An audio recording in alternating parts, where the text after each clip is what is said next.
ఈ వీడియోలో ప్రధానంగా నేను చెప్పేది ఏంటంటే ఎస్ఐఆర్ అనేది రీసెంట్గా వెరిఫికేషన్ అయితే జరిగింది. ఈ వెరిఫికేషన్లో భాగంగా లక్షల మంది ఓట్లు అయితే తొలగించడం జరిగింది. ఇప్పుడు ఈ యొక్క లిస్ట్లో మన పేరు అనేది ఉందా లేదా, కొత్తగా రిలీజ్ అయిన డ్రాప్ ఓటర్ లిస్ట్లో ఎలా చెక్ చేయాలి, ఇన్ కేస్ లేకపోతే ఫామ్ 6 మీద క్లిక్ చేసుకొని కొత్త ఓట్ కార్డ్ అయితే నమోదైతే చేసుకోండి గాయస్. దానికి సంబంధించిన లింక్ అనేది నేను మీకు డిస్క్రిప్షన్లో ప్రొవైడ్ చేస్తాను. ఇది ఇప్పటి వరకు వచ్చిన అప్డేట్. ఇకపోతే మనము మన ఓటు యొక్క అంటే మన ఊరికి సంబంధించిన లిస్ట్లో మన పేరు ఉందా లేదా ఎలా చెక్ చేయాలనేది మనం ఇక్కడైతే చూద్దాం. వీడియో నచ్చితే తప్పకుండా లైక్ చేయండి. మోర్ అప్డేట్స్ కోసం మన ఛానల్ని సబ్స్క్రైబ్ అయితే చేసుకోండి. ఇన్ కేస్ వీడియో ఎంతవరకు రీచ్ అయింది తెలుసుకోవాలనుకుంటున్నా, మీరు ఎక్కడి నుంచి చూస్తున్నారో ఒక చిన్న కామెంట్ చేయండి, నాకు కూడా హ్యాపీ. ఈ యొక్క లింక్ అనేది వెబ్సైట్ లింక్ అనేది మీకు డిస్క్రిప్షన్లో ప్రొవైడ్ చేస్తాను. అక్కడ నుంచి మీరు క్లిక్ చేస్తాను. ఈ విధంగా మీకు అఫీషియల్ వెబ్సైట్ అయితే రావడం జరుగుతుంది. ఇక్కడ చూడండి, మనకి డౌన్లోడ్ ఎలక్ట్రిక్ రోల్ అని అయితే ఇక్కడ రావడం జరుగుతుంది. సింపుల్గా మీరు ఏం చేస్తారంటే ఈ యొక్క ఏదైతే డౌన్లోడ్ ఎలక్ట్రిక్ రోల్ అనే ఉంది లేబుల్ ఉంది కదా, దీని మీద మీరు క్లిక్ చేయండి. క్లిక్ చేసిన వెంటనే మీకు ఏమనడం జరుగుతుందంటే ఈ విధంగా డైరెక్ట్గా వెబ్సైట్ అయితే వెళ్ళడం జరుగుతుంది. ఇక్కడ వచ్చేసి మీది ఆంధ్రానా తెలంగాణ, సో ఎనీవన్ మన ఇండియాలో ఉన్న ఏ రాష్ట్రం వల్లనైతే సరే అప్లై చేసుకోవచ్చును, చెక్ చేసుకోవచ్చును. ఇక్కడ ఆంధ్రప్రదేశ్ కాబట్టి నేను ఆంధ్రప్రదేశ్ అయితే సెలెక్ట్ చేశాను. ఇకపోతే ఇక్కడ ఇయర్ వచ్చేసి 2026 అలాగే ఉండేయండి. ఎస్ఆర్ డ్రాఫ్ట్ ఈ 3 మీరేం టచ్ చేయొద్దు. సో ఇక్కడ మనం చేంజ్ చేయాల్సిన ఆప్షన్స్ ఏంటంటే డిస్టిక్ అనేది సెలెక్ట్ చేసుకోవాలి. అసెంబ్లీ అంటే మన యొక్క కాన్స్టిట్యూంటీ ఏది, మన నియోజకవర్గం ఏదైతే ఆ నియోజకవర్గం సెలెక్ట్ చేసుకోవాలి. లిస్ట్ అనేది మీకు ఇంగ్లీష్లో కావాలా తెలుగులో కావాలా సెలెక్ట్ చేసుకోవాలి. ఇకపోతే క్యాప్చా అనేది అయితే ఉంటుంది. క్యాప్చా అనేది కూడా ఇక్కడ మనము ఎంటర్ అయితే చేయాలి. సో ఫస్ట్ ఆఫ్ ఆల్ ఇక్కడ మాది డిస్టిక్ వచ్చేసి వైఎస్ఆర్ కడప జిల్లా కాబట్టి నేను కడప జిల్లా అయితే సెలెక్ట్ చేశాను. ఇకపోతే కాన్స్టిట్యున్సీ వచ్చేసి మాది బద్దెల్, నేను బద్దెల్ అయితే సెలెక్ట్ చేశాను. మీకు సంబంధించిన నియోజకవర్గం అయితే సెలెక్ట్ చేసుకోండి.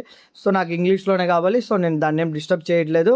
సో ఇకపోతే మనకి ఇక్కడ మన నియోజకవర్గం సెలెక్ట్ చేసిన తర్వాత మనకు సంబంధించి ఇక్కడ కొన్ని నేమ్స్ వచ్చాయి చూడండి. ఈ నేమ్ అనేది మీకు సంబంధించి మీరు ఓట్ వేసే ప్లేస్ అనేది ఉంటుంది కదా, దాని యొక్క ఊరి నేమ్ అనేది ఇక్కడ మీరు సెలెక్ట్ చేసుకోవాలి. ఇక్కడ చిక్ బాక్ అయితే ఉంటుంది కదా, సెలెక్ట్ చేసుకోండి. అన్న ఇక్కడ మీకు 10 వచ్చాయి రిమైనింగ్ అంటే ఇక్కడ మనకి చూడండి, ఇక్కడ మనము పక్కకి స్క్రోల్ చేస్తే బటన్ మీద క్లిక్ చేస్తున్నాను వెంటనే ఇంకా కొన్ని నేమ్స్ అయితే వస్తాయి. ప్రజెంట్ ఇప్పుడు నేను మీకు చూపించడం కోసం, సో ఇప్పుడు సపోజ్ ఇక్కడ గోపవరం అనేది ఉంది కదా, సో చెన్నపల్లి అని డైరెక్ట్ నేను ఇక్కడ ఈ ఆప్షన్ మీద క్లిక్ చేశాను. క్లిక్ చేసిన తర్వాత ఇక్కడ మనకి ఒక క్యాప్చా అయితే ఉంటుంది. సింపుల్గా క్యాప్చా అనేది అయితే ఎంటర్ చేయండి. So XDA 9NC.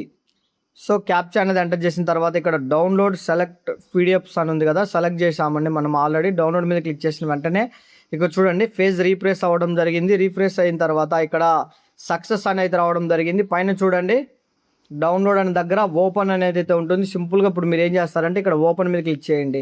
ఓపెన్ మీద క్లిక్ చేస్తానే ఇక్కడ చూడండి ఎలక్ట్రిక్ రోల్ అయితే రావడం జరిగింది. క్లిక్ చేసిన వెంటనే ఇక్కడ చూడండి మనకి ఓటర్ లిస్ట్ అనేది అయితే ఓపెన్ అయిపోవడం జరిగింది. సో ఈ యొక్క ఓటర్ లిస్ట్ అనేది మనము మన మొబైల్లోనే ఫ్రీగా డౌన్లోడ్ చేస్తాం, ఎటువంటి సింగిల్ రూపీ అనేది లేకుండా. ఇప్పుడు మనం చేయాల్సిన పని ఏంటంటే ఇందులో నేమ్ ఉందా లేదా అనేది ఎలా చెక్ చేయాలి. ఇక్కడ నేమ్ అనేది ఉంటే మీరు ఎటువంటి టెన్షన్ పడాల్సిన అవసరం లేదు, మీ ఓట్ కార్డు అనేది ఆన్లైన్లో ఉంది. సో ఇన్ కేస్ ఇక్కడ నేమ్ లేకపోతే ఫస్ట్ మీ BLO దగ్గరికి వెళ్ళి కాంటాక్ట్ అవ్వండి. BLO దగ్గరికి వెళ్ళిన తర్వాత వాళ్ళు ఏదైనా పరిష్కారం చెప్తారు. ఇన్ కేస్ అక్కడ కుదరకపోతే డైరెక్ట్గా ఆన్లైన్లో ఫామ్ 6 క్లిక్ చేసి కొత్త ఓటు అయితే మనం నమోదు చేసుకోవచ్చును. సో ఇదండి ఓటర్ లిస్టు. ఈ విధంగా ప్రతి ఒక్కరు మీరు ఒకసారి ఇట్లా క్లియర్గా చెక్ చేసుకొని వాళ్ళ పేరు, వాళ్ళ డీటెయిల్స్ ఏంటి, సో వాట్ అనేది మనది కానీ మన కుటుంబ సభ్యులు కానీ మన ఊరు వాళ్ళందరి లిస్ట్ అనేది ఏమైనా ఉందా లేదా అనేది చెక్ చేయండి. ఎందుకంటే ఒకసారి డెడ్ లైన్ అనేది అయిపోయిన తర్వాత మళ్ళీ మనం అప్లై చేయడానికి అయితే వీలైతే ఉండదండి. సో ఇంక ఇయర్ అంతా మనం సైలెంట్గా ఉండాల్సిందే, ఓటు వేయడానికి వినియోగించుకోవడానికి అయితే ఉండదు.